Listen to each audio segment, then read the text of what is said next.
Здравствуйте, уважаемые зрители! Представляем анонс четверговой толстушки Якутии. Итак, что вас ждет на страницах нашей газеты 17 сентября? Кредитный потребительский кооператив «Ярко» задолжал своим вкладчикам огромную сумму – 827 миллионов рублей. Более 3000 пайщиков остались у разбитого корыта. Прежние учредители и руководители кооператива разбежались. Каким способом нынешнее руководство «Ярко» предлагает пайщикам вернуть свои деньги? Читайте в нашей рубрике «Острый угол» материал Алексея Рудых «Неплатежеспособный не банкрот». Прошедшие в воскресенье выборы показали, что людям далеко не все равно, кто приходит к власти, особенно местный.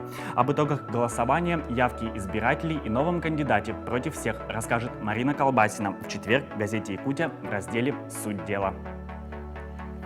В среднем 15 минут будет отводиться врачу на прием одного пациента.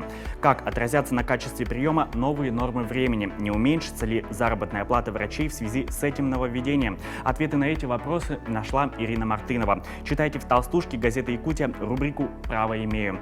В этой же рубрике Ирина Мартынова объяснит, насколько увеличится материнский капитал и как использовать его на первоначальный взнос по ипотеке, не дожидаясь исполнения ребенку 3 лет.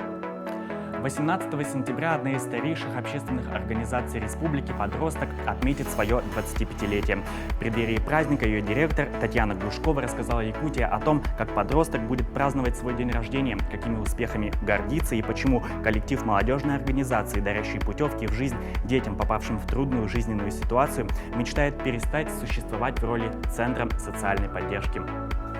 Помимо этого, в толстушке будет много интересных материалов на самые разные темы, от политических до житейских. Все о главном, главное обо всем. Читайте газету «Якутия».